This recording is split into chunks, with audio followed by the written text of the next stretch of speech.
Hi,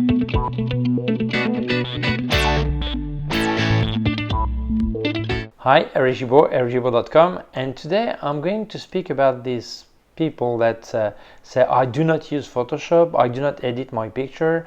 They even use tags, hashtags like no Photoshop, no editing. This is why the video title is like this. And I think it necessarily doesn't make them better photographer. So we're going to speak about this. Let's start.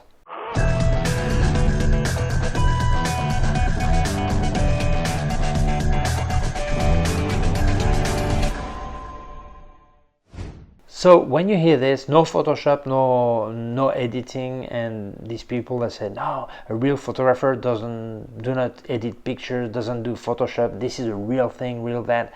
And when you start asking, you realize that well, there are two kinds of people: the people that are really young, and people that are older. People are young, they probably ignore what analog photography was about, and people who are older, maybe they did not.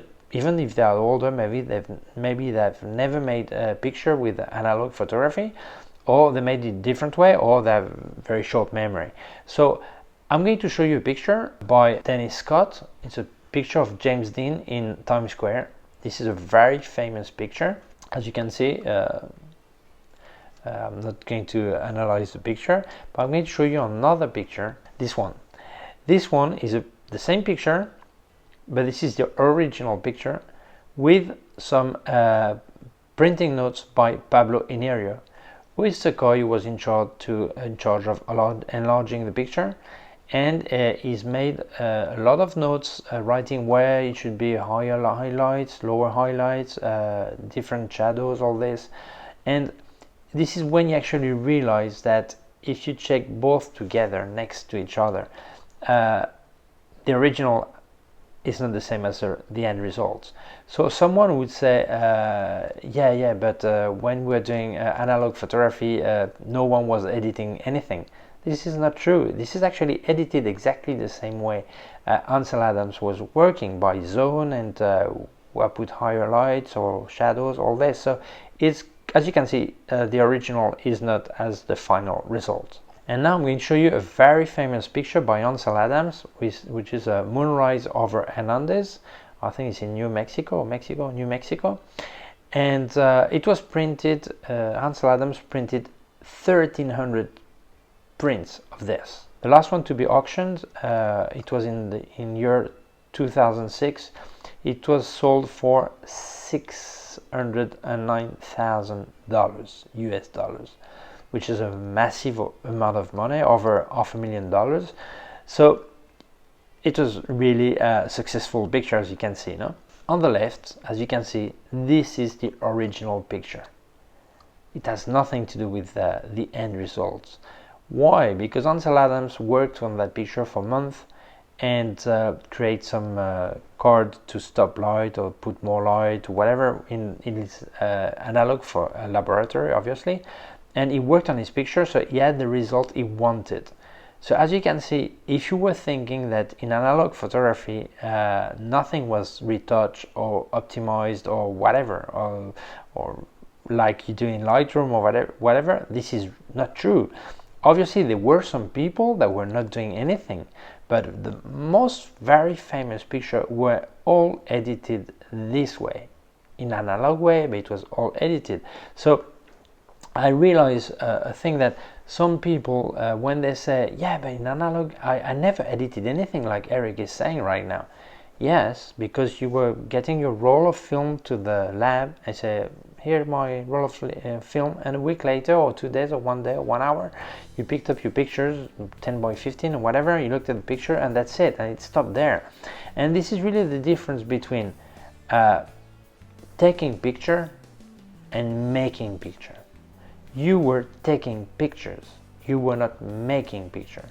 These guys are making pictures, they are creating pictures. And obviously you were framing and doing the right exposure, all this, but you were not creating, you were capturing, which is very different.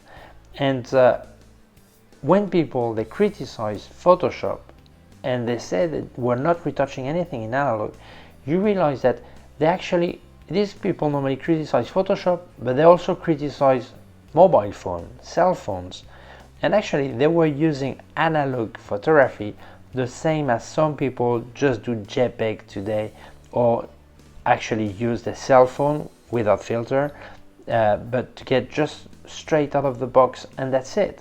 So they're criticizing one thing but actually acting the same as what they are criticizing. So this is really incoherent. This is really not logical. I know that some people are going to say, yeah, but this picture you're showing right now, they actually work on shadows and highlights, but nowadays people are just changing the colors and the shape or the eyes or whatever. So nowadays they always did it. When you look at Vogue picture, Vogue magazine picture or Playboy picture, with a small brush they were actually painting again the eyes and the lashes and eyebrow, whatever. And for the bodies in Playboy, they were actually at that hair brushes, and actually they were painting the picture to make some shadows, so it looked like thinner body or whatever, and then they remake a picture of the picture. And this is what actually you could see in the magazine. So that's not new. I mean, editing picture was not born with Photoshop. This happened many years before. I think people have been retouching or optimizing or editing, whatever you want to call it, pictures for maybe 80 years. I mean, photography is like 200 years old, but this way, Ansel Adams, maybe it's 80 years old doing this. So people who think that before it was not done, they're completely wrong. Actually, when you look at Photoshop, the tools that are made for photography, they use the same name as we were using in analog photography. When you look at the layers, when you look at many words they're actually using. And when I use Silver FX Pro, which is a plugin for Photoshop for doing black and white, you actually use a zone system. You actually put a dot where you want to work on that zone, and then another one, and change.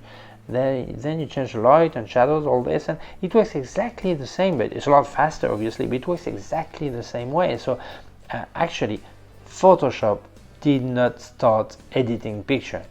Editing picture asked for Photoshop to be able to do what was made before in laboratory. This is the way it is.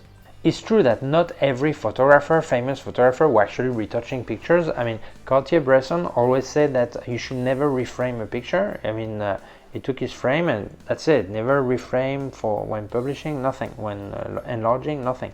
But we don't know. Actually, he didn't reframe, but obviously when doing a print, he surely worked on different, maybe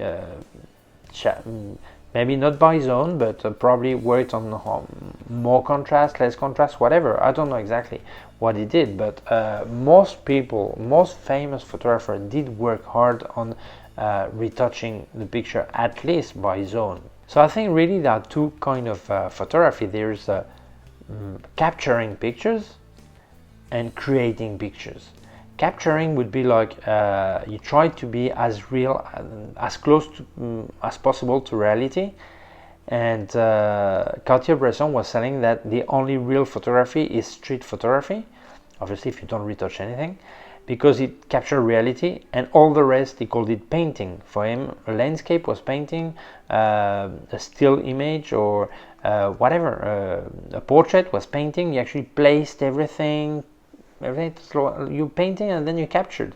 Photo capture maybe is close to reality, and the other one would be like photo creation, photo creativity, and this is complete freedom. You do what you want, and when you do what you want, there is no limit. You put the limit, and you may like it or not like it, but you put the limit. But don't forget one thing is, if you look at a picture like the one on the left here by Ansel Adams, he captured as most data as he could. So this way he had everything to work with in laboratory. So people who think that if you work on Photoshop after you can make miracles, yeah, it may help you, but only if you base on a good picture.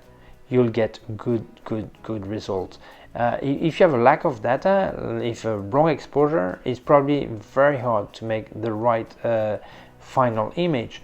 So not using Photoshop or using Photoshop doesn't necessarily make you better or worse photographer. It just means you use the tool as you want. And when we speak about creativity, there are actually no limit. You do what you want. So it's true that some people say, yeah, but this is not picture anymore. This is like painting or whatever. Well, and so what's important is the end result.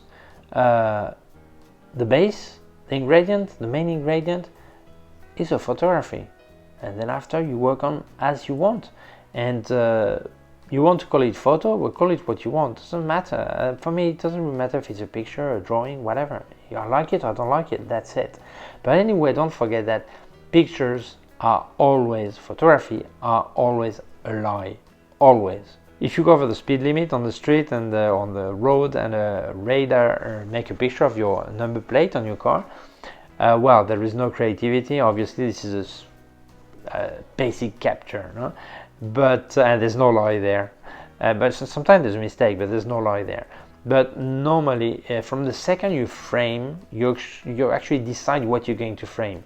If there is some strike and people on the street, you see sometimes you see two pictures from different photographers, and one shows a lot of people, demonstration, a lot of people, and another one says not many people. It just depends how they're framed. So they start lying from then, and then they can lie with exposure. I mean, it looks like darker than reality, or you make picture of a river and you do long exposure. Have you ever seen with your own eyes a river like this, like all silky? No, never. Why? Because you're lying. So what you're showing on your picture is not reality. Even if you don't edit the picture, even if you don't do Photoshop afterwards, this is still a lie. So the colors may be different from reality. Pictures is always a lie. It doesn't matter what picture, it's always a lie. Some people say yes, but the problem is there is a lot of excess with Photoshop and retouching. Well, what do you call excess? If I show you my face, a picture of myself, and say, this is a picture of myself and this is reality, and you see I'm really smooth as porcelain, yeah, obviously there's an excess because it doesn't match what I'm telling you. But if I want skin to be really smooth, so what? I want this, and this is what I've got. Or if I say I want colors to be really brighter than reality, or a sunset a lot redder, more yellowish or whatever than reality, this is what I want to create. And so what's the problem? Is what excess? Is an excess for your taste, an excess for what? No, it just maybe you like it, maybe you don't like it, but that's it. So really what I see nowadays is that most people, they worry more about others' photography than about their own photography. First of all, the only thing that matters is that you are happy with what you are doing. It doesn't matter how you do it, that you're happy about what you're doing. Second, other people's photography. You like it, great. You don't like it, no problem, no problem. Respect each other, it doesn't matter. You don't have to like every picture, nor everyone has to like your picture. And someone who uses Photoshop is not less of a photographer than you are, and you are not less of a photographer if you don't use Photoshop, or vice versa. It doesn't matter. So it's actually a matter of respect, but because I think people are really they have a lack of confidence, and we all have this sometime. I remember when I started with digital photography, and I was actually seeing HDR pictures. I don't speak about real HDR that it's well made, the high dynamic range, you don't see anything strange. But I speak about what are not HDR really, but maybe people call them like this. It's actually tone mapping, where this colorish and things like this, really color straight, strange pictures, all this.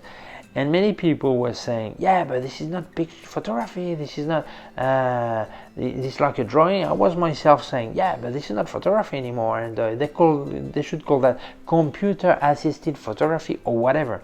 And then after a while, it took me some years, and then I realized, and so what? And so what? Is this guy happy with the result? Yeah, okay. Do I like what I see? Yeah, but Eric, this is not a picture, doesn't matter. Do you like what you see? Yes. So what's the matter? What's important, whether it's a photography or not a photography? It doesn't matter. And actually, when you look at it, when Ansel Adams was working in his laboratory, he was using light. Photography writing with the light. So it was not the time of capturing, it was also the time of working on it. In laboratory you use light, and what you use in Photoshop, it's also light. Although they are digital light, it's also kind of light, or pixels you're moving around or lighting more or less, but this is the same thing as a lab, you know. Even if it's computed, it's actually light, or it simulates light, so it's the same thing. So people should not worry so much about all this story.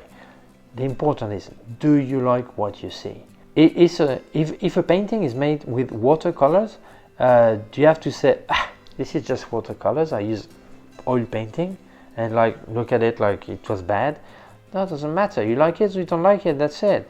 And maybe you don't like any watercolors, or you don't like any oil painting, and that's it, no problem. We don't need to have this word like no Photoshop, no editing, all this, because this is nonsense. This is nonsense.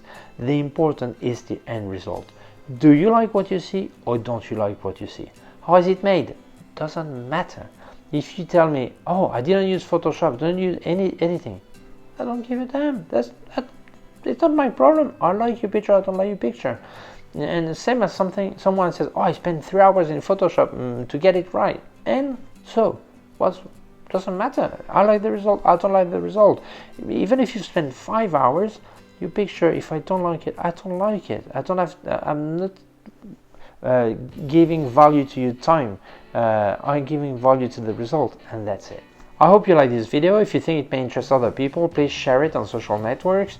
If you have not done yet, please subscribe to my YouTube channel. There's a small button down here, there's also a small bell. If you click on it, you'll get notified when I upload a new video. My website, ericgimbal.com. If you have any question, you can leave a comment below, send me an email to info@ericgimbal.com. And below also put links of my gear on Amazon, and also links to other parts of my YouTube channel. Thank you very much. Bye.